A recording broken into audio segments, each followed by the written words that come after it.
I thought College Football 25 was a truly incredible game for what it was. First year coming back after a long hiatus, but while I think this game was a ton of fun and the most fun I've had on a football game in a long time, it was not perfect. There were a number of pain points, so I think EA could do a much better job making some quality of life improvements for College Football 26, but I also want to see new features added and things that could be added down the line as well in 27, 28, and beyond, obviously. So in this video, we're going to be covering some of the things that I wish were in College Football 25 that were not, and things that I hope will be in 26, 27, and beyond. The first thing I'd be interested in seeing is generational prospects, truly generational prospects, because we do have a Jeremiah Smith type player in college football right now. His name is Jeremiah Smith. We do have generational type prospects, freshmen that come in and dominate college football. We happen to have a lot in 2024 in real life where Jeremiah Smith came out and was amazing. Ryan Williams was very good. I'm not sure you would say generational, but guys in that upper echelon, Dylan Stewart, Colin Simmons was very good, but the Jeremiah Smith types, those players need to exist. The high end for freshmen in this game was like, they were an 82-ish overall at their true position, and they could get probably as high as like 84, 85 if they were switched to another position where maybe they were a little bit better, or you had tactician abilities affecting them. So if you go into coach abilities, the blue one here in the bottom right, you can have bonuses that make players better than what they are, but by default, you should be able to get 85 plus overall freshmen, maybe even as high as 90 or low 90s. And I know that may seem slightly overkill, but what would you say Jeremiah Smith was? And that is an outlier, but you should have the chance to get outlier type players in a recruiting class, because we do see freshmen come in and dominate. So take Tyrone Hippenhammer, for example. I've boosted him up so you might be able to see an example, but a 90 overall freshman, he's truly an 85, as you can see on the right side, playing up.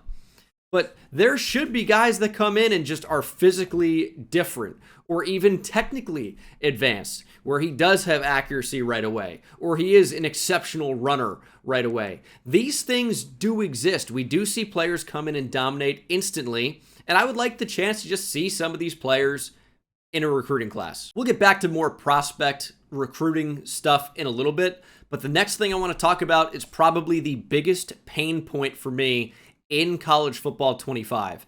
Transfer portal players did not get upgraded. It made absolutely no sense. The entire point of the portal is when you go in and grab a player, it's because they are better than the freshmen that you're bringing in right now. They are better than what's currently on the roster. So why would I go out into the portal and do my very best, because mostly they were just, everybody locked you out. But why would I go into the portal to bring in maybe like an 85 overall player, and maybe not even, right? But that's a pretty good scenario. This is the number one in the state of Ohio, number 2 corner in the portal. He's a good player, not exceptional. Only one physical ability, it's bronze. Only one mental ability, it's gold. But Nick Taggart is fine. He's a fine player. He is about on par with the other freshmen you're going to see, although maybe at the top end of that. However, when you bring him in, he doesn't get upgraded in the offseason. So the freshmen that were on your team already, when they go on to be sophomores and get the offseason training, they get upgraded. But these guys stay stagnant. They get no XP, they get no boost. It also would be nice if auto recruiting worked at all. I had auto recruiting turned on, and I, of course, added Taggart to my board, and they immediately stopped recruiting him and took all the hours off, even though we have a ton of hours available. And the same thing for Parker Blade. We had a ton of hours available, and instead of putting 75 on him, they're just like, he's going to do 60. And that was it. So why? If they could make auto recruiting make any bit of sense, that would be a pretty nice upgrade. We do end up getting Nick Taggart over Ohio State, but you'll see when we check out his overall, it's just going to stay the exact same. Also, another thing that was a pain point is it seemed like midway through the year, this just stopped popping up prior to the offseason. Like, at least in online Dynasty, In offline, I think it was a little bit better, but still, it was hit or miss how often the actual "you just gotta commit" screen popped up. That was annoying. I also think it'd be nice if you could see the overall of the player once you've got them committed. Like, especially in the early National Signing Day period, or even just National Signing Day, it's cool that I get to see their core attributes, but if you're going to show me their dev trait, they're already on the team, that we're locked in no matter what. Show me their overall immediately. So to put a bow on this, to my point, go in a cornerback here. Everyone gets upgraded except for the transfer portal player I added. So the guys that are now redshirt freshmen, redshirt sophomores, just sophomores in general, these guys are all mid to high 80s on my team for right now. But the actual transfer portal player that I added is not even going to see the field. He's an 82 overall. Everyone is just better than him now, including soccer superstar Lionel Messi. I also think it would be nice if when you encourage transfers, you could actually see where these guys go. You don't have to look through an entire college football database to find out where your transfer portal players went. Like, if I were to go to the top here and say, hey, I want Eric Gibbs, my top-rated player on the entire team, to transfer out. Well, I can make that happen, but it's basically the same as releasing him off my team as if it were a Madden franchise. I don't know where he went. I'll never see him again. I mean, do they even actually go anywhere? Because I know you can just go into National and look at running back, for example, but he's just not in here. His name was Eric Gibbs. There's no one by that name here. Even if you sort alphabetically, just he doesn't exist. And he would be one of the higher rated running backs in all of college football. So encouraged transfer. Did he just retire from football? I also want to see, in terms of the generational prospects, I want to see a bigger difference between 4- and 5-star recruits. This is the #1 player in the nation, and you could make the argument this guy is a bust by the definition of the game, which didn't really seem to matter a ton one way or another in College Football 25. It didn't necessarily impact dev trait. It seemed like skill caps played the biggest impact in bust or gem. But this is a 5-star with 0 physical abilities. Why do the 5-stars not get good abilities? Sometimes they would. This is another 5-star. He's got 1 physical ability. It's bronze recoup. Very cool. And this is a great example. Another 5-star. 1 physical ability. It's bronze 2nd level. If these are the best players that I can possibly recruit to my school, why often does it not feel like it when none of them have physical ability sometimes? Unless they play quarterback or running back. It seems like they've been forgotten about. Athlete run stopper, 5-star linebacker, 0 physical abilities. The scramblers, the athletes, they'll get something, but there's so many positions that get absolutely nothing. I don't know about you guys. I know the majority of football fans are kind of more casual and they love skill positions. They want to see touchdowns, quarterbacks, running backs, wide receivers. Those are their favorite. But show some love to the defense. Teams are built in the trenches sometimes, and it feels like the offensive linemen mostly weren't even that great this year anyway. It was very rare that you would see someone that could actually do everything. They were either really good at pass blocking and couldn't run block, or they were good enough as a run blocker but couldn't really pass block. More 5-stars with 0 abilities. Why are you 5-stars? These were 20 or 18 5-stars that I added to my board. How many of them have more than 1 or 2 abilities, if they have any at all? Quarterbacks, sure.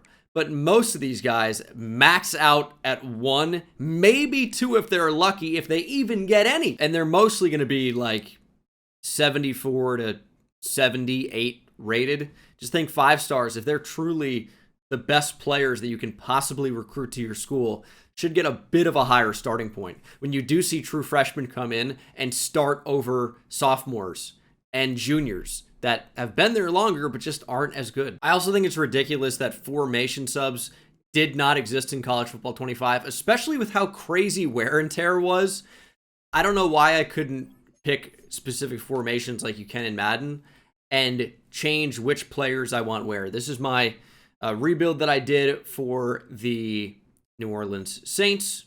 And if I want to go into empty chips nasty, and well, maybe that's not a good example. If I want to go into iForum here and say, I don't actually want Max Brooks at running back, I would prefer, somebody else, or, do whatever you want. Maybe I want Floyd Carter in here over Chris Olave because he's a better jump ball receiver, or whatever the case might be. The fact that formation subs did not exist in College Football 25 just seems absolutely ridiculous, especially with how insane wear and tear was. I mean, this would have been an easy solution to limit snaps on particular players without backing out into the depth chart every single time I wanted to make a change.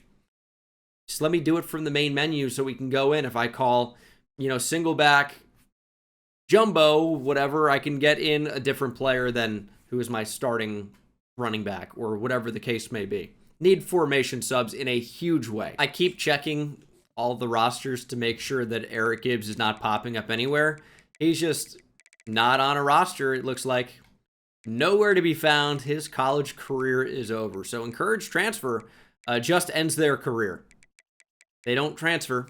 They just are gone forever. I also would like to see less random progression on players. This is my Nevada Dynasty, you guys may remember. One of my most fun series that I ever did. But I remember we brought in a safety pretty early on to the series named Marcus Keenan, who I thought would actually be in this save. But even though he was a 5-star run support first safety, because we couldn't automatically upgrade him, he never in his entire career chose to upgrade his zone coverage. So we brought him in and it was like a 60. Here he is, actually. It was like a 79, maybe 69, something in that range. And he never, ever, ever upgraded it, even once, over his entire career. So I understand maybe some guys just don't develop in that area a ton. But for a 5-star with elite development trait to come in and just never upgrade his coverage even for a second, super frustrating. And along with less random progression on players, I would also like to see players develop when they don't have skill caps. Like, I get that there are limited skill points. You see in the top right, you can't upgrade these guys by yourself. So I get why they don't sometimes upgrade, right?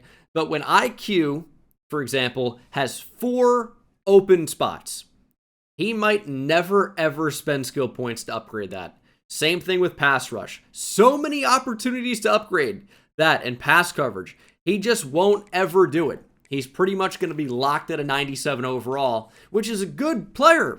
Don't get me wrong. That's amazing. 92 overall, but playing up, of course. Just, he's probably never going to get that much better. And we can simulate a year and see. And there will be some boosts, and he might just choose to upgrade his physical abilities instead.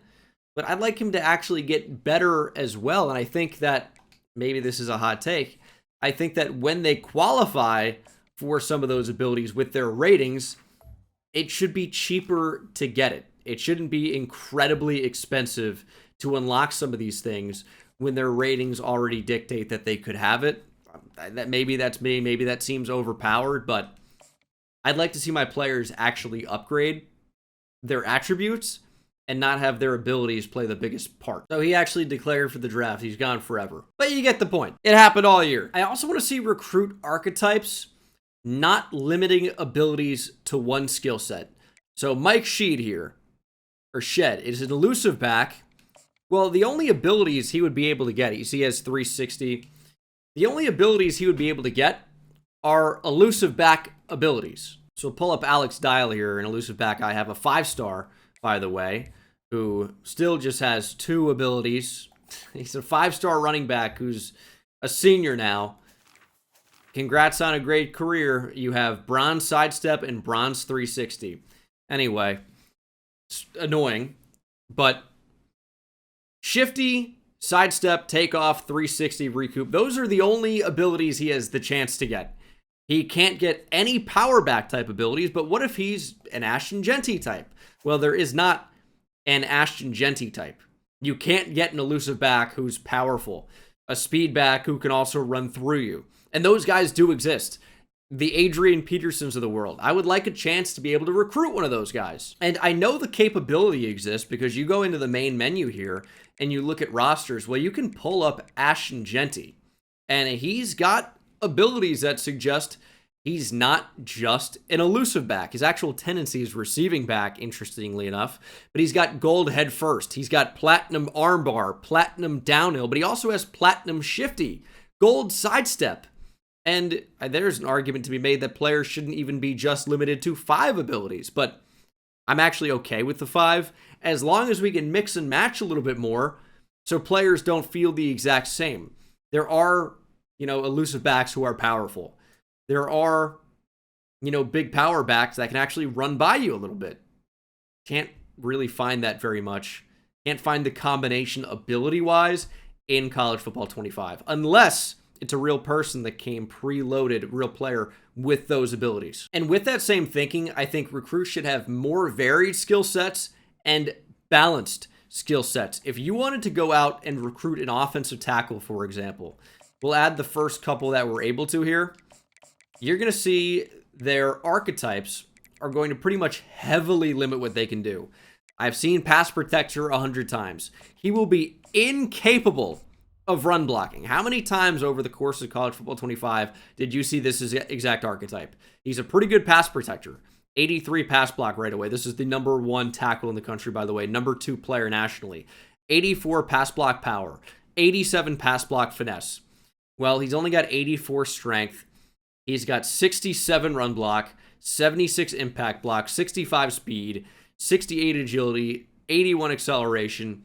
He's a good pass protector, but he's not going to be able to be a force in the run game at all. Let's go to an agile type, Brian Huntley. Well, this guy's basically as good a pass blocker as the 5-star pass protector. He can run block a little bit better, but that was pretty much the only type, because if you go to the power guys, these guys typically are not actual great pass blockers. He does have decent pass block power, but his pass block finesse is not going to be very good.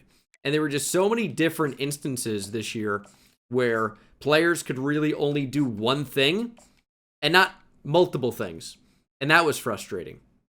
I'm so tired of the pass protector type where these guys can't run block at all. It would also be nice to see more high-end transfer portal players.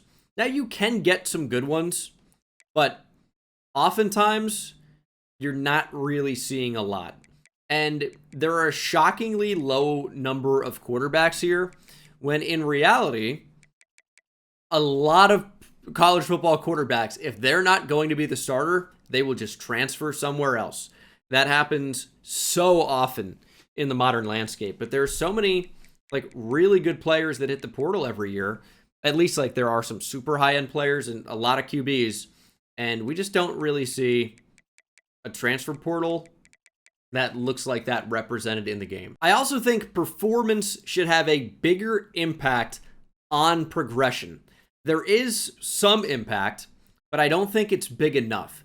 If you have a 78 overall quarterback that wins the Heisman, they just won't get as big of a boost as should be represented by something like that. They might go up to an 83, sometimes a little bit higher, but oftentimes progression was directly tied to who was above them on the depth chart, which is completely backwards, makes no sense. But if you have a player coming out performing great, like an 80 overall that wins the Heisman, should automatically be guaranteed to be a 90. Automatically, in my opinion. You need to have a massive boost associated with being the best player in college football. We just didn't see it this past year. And I don't think that needs to just be winning the Heisman. I have winning any award, hitting stat milestones. I think for a running back, think about 500 yards, 1,000 yards, 1,250, 1,500, and so on, right? There should be bonuses that upgrade and give them more skill points for actual performance. You don't need to be the best player in college football to be a very good player for your school.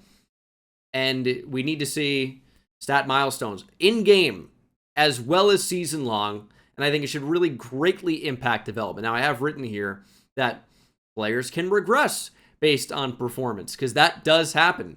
There are massive increases that we do see from year to year. Players that you don't always expect. Like Carson Beck had such a great year and then not such a great year, right? And that should kind of be, you should have the chance to see that reflected. There does need to be balance. Players that don't perform well, I think, should potentially, if they're a starter and not putting up numbers or not playing well, they maybe should regress a little bit, which seems crazy. It's like, why is my junior quarterback regressing? Well, it's like he didn't have a very good year. He maybe isn't improving, and it's time to go to somebody else. I know that's not going to be very popular because no one wants to see regression. We all want to see up, up, up, up, up. Everyone gets better every single year, but it's just not the case. There does need to be give and take. There should be balance. Make me make decisions. Now, if the player's on the bench, if I got a 5-star freshman and now he's a sophomore and he's still not playing because I'm developing him because I have a really good quarterback, he shouldn't regress just because he's not playing, right? But if somebody's like accumulating snaps and not performing well, there should be some type of detractor that shows that if it happens over the course of a season. But we see it every year. Like Spencer Rattler was the #1 projected pick in mock drafts. Carson Beck was in that top 5 or top 10 range. Well, Rattler fell completely out of the first round. Carson Beck was forced to go back to school. I know there was the injury in there, but Spencer Rattler situations do happen where this guy's projected to go crazy and maybe he's rated really well in the game and then it just doesn't happen for him. It doesn't click. He doesn't play well. Well, that player still shouldn't be a 95 overall because that's what they reach and then they've just plateaued. No, they should go the other way. It would also be cool to see more flips. Players flipping after committing is a massive part of college football recruiting. It happens all the time. Not just 5 stars even. It happens to 4 stars, 3 stars. Players commit early and then they make different decisions. And believe it or not, this was actually possible in college football 25. It just was extremely rare. The only real scenario where it could happen is if you kept them on your board. That was, of course, a big factor. But you had to keep that player on your recruiting board, and they had to have championship contender be their main interest point. And if the team they had previously committed to is not performing well enough, and they have to be really, really bad to the point of where they drop below that, I think, B- championship contender grade, the player will actually, they don't reopen their commitment. They just straight flip to the #2 school. That can happen, and it does happen, but very, very rarely.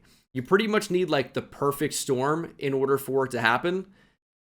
It doesn't happen very often. But you'll notice here that the 5-star receiver, Kevin Barmore, he ended up committing to Tennessee. We were going after him. We finished just in second place. Clemson was right there as well.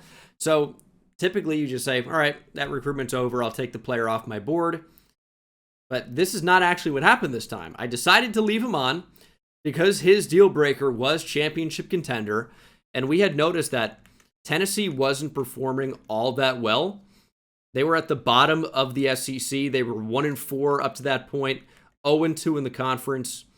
Although their championship contender was still A-, or that was Clemson. I don't confuse the two the two orange schools. Tennessee was a B here for championship contender.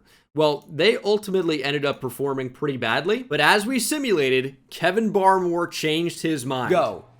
See the reaction. What do you got time. for me? We thought it was going to happen. Tony Tolson, the 5-star from Santa Ana, California, always wanted to go to Nevada. We didn't recruit him hard early. It got close at the end.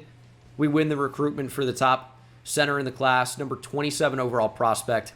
And we also, he flipped from Tennessee.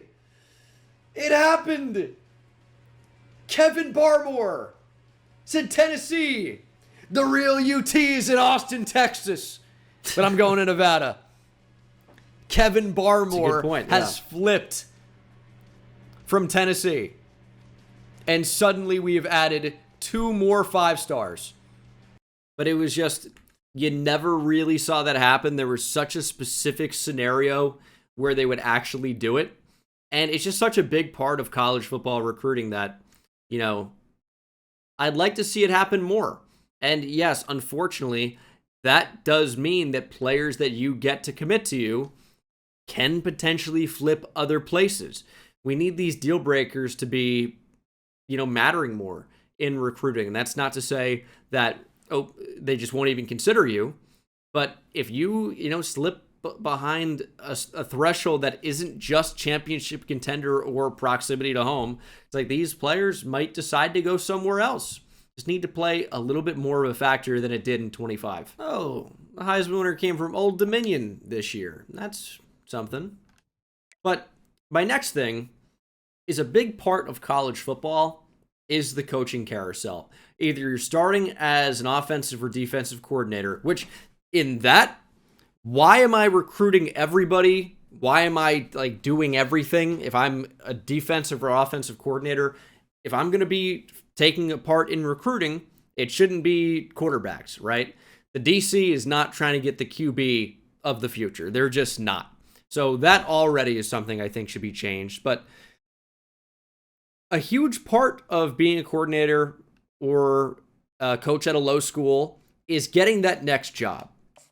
And once you see your job offers, hey, I just recruited a bunch of these really good players that have been here maybe for a year or two, or I've convinced, you know, incoming freshmen to be with my new team. If I take the head coaching job at Nebraska, well, I have absolutely no option to bring any of those recruits that I committed to Kennesaw State to Nebraska with me. There's no screen where I can say, hey, guys, come on. There's none of that. So maybe Tyrone Hippenhammer would consider ending his career at Nebraska. Or some of the incoming freshmen would potentially also consider following head coach Gene Dangus to Nebraska. There is no option for that. Absolutely none. And I think that's kind of annoying because that's a big factor in college football. Players follow coaches because you don't necessarily commit to the school. Oftentimes you commit to the head coach. And why there's no option to get those guys to follow me? Not all of them, but maybe a select number. And then it would work the same way with the convince to stay option.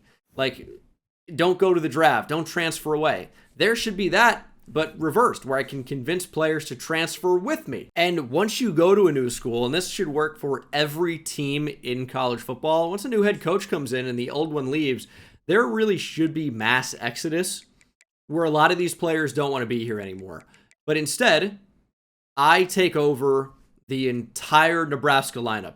As you can see, the only players leaving are the ones that are graduating for the most part. And then there are 2 players here that are going to go to the draft. And one is available to come back, and he has not been persuaded. But I also think there should be, again, a lot more players that transfer out, and still the same option. Hey, convince these guys to stay. I already know the mechanic exists in the game because I just saw it, but it should trigger more often when you jump schools because I know all these players are not going to want to stay here when a new head coach has come in. Also, when you get to the offseason, it would be nice, like in actual college football, the spring played some type of an impact. Like in college football, you have spring practices, you have the spring game. Typically, it's a scrimmage where you can kind of see some of these new players play. And I recognize that later into the year, when you actually get into the next season, you do have the option to run practice, but you can't do it even in the preseason. You have to wait until you actually get out to the season to see what some of these players look like on the field. And I just think it would be nice if I had the option. Doesn't mean I would always take it, but it'd be a nice option if there was something that said spring game, just like it was for, you know, the NFL Pro Bowl. I guess it's like the closest comparison and free practice during the offseason. That would be pretty cool. You know, I've already brought in the new transfers, and that's kind of where you could say, hey, I don't want this guy on the team anymore. So I'm going to ask him to transfer. Or during spring, there are also new transfer opportunities because the spring is actually a pretty big time for the transfer portal if you were not aware. It's not just after the season ends. I'm in my prime right now. I'm locked in on the game. But, yeah, I think just put this in the spring. Don't necessarily make it in a practice facility. It's incredible coverage. You know, let me get that out there on the field because that's, you know, the type of thing that happens in a lot of spring games. They do it not in a random warehouse facility, but actually out on the field. Team scrimmage, kind of fun. In free practice, you can just kind of do drives and stuff, but I don't think there's any actual game that can happen. And I think it'd be nice if you had, you know, different sets of players that could come in depending on the quarter. Make it work like preseason in Madden. So just an idea to kind of make the spring feel a little bit bigger, make the offseason feel a little bit better. So these are just ideas. And this is maybe a small thing, but I would like to see some type of background like this. I don't know why. This is from NFL head coach 09, but it makes it feel real to me, damn it. I feel immersed. Can you imagine like a college town type vibe? It doesn't even have to be that real. Like just have the stadium. You can put like the actual environment that they're in. It doesn't have to be a 1-to-1 scale replica. I know you'd get clowned on Twitter. Actually, the street is adjacent to the building, not perpendicular, whatever, I don't know. But something like this just makes it feel a little bit more real. Can you imagine pictures and aerial views of college towns and stadiums? I would feel like I'm actually on campus, building up the program. Even, this is going to be crazy. This maybe doesn't need to be added, but the option to start from nothing with a team builder school and grow up my campus over time? Are you kidding? I'm in. I just, for some reason, something about it adds to the immersion for me. They had one for every single team in here, and not everything is an exact scale replica, but if it was downtown, I guess they pretty much had the stadium downtown, and they had trees or weather that fit the environment. It wasn't always even the same thing. You know, like sometimes Giant Stadium had snow because it's in New Jersey, and New Jersey has snow sometimes. I think it's a pretty accurate description of New Jersey. It sometimes has snow. Not always. It gets hot in New Jersey. But, you know, I just think there's something about it. You can see New York in the background, which maybe isn't entirely accurate for East Rutherford, New Jersey, all the time, right? It's not Hoboken. But, I mean, it felt like there was some thought put into this. This is something to me that's entirely small, but for whatever reason, I feel like would make a big difference. And you can see Miami is the exact same as Jacksonville. I'm okay with that.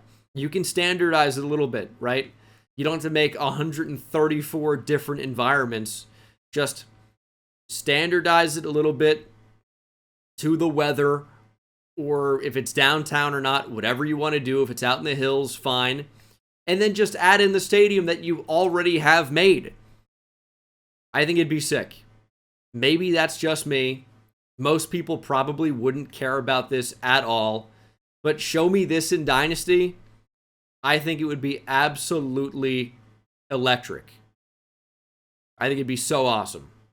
But it's something small. I would like it. I don't know if anyone else shares that. There's the beautiful Metrodome. But that's pretty much all I got right now. Put down in the comment section below what you think should be changed or added to College Football 26 and beyond. And I will see you in the next one. Take it easy.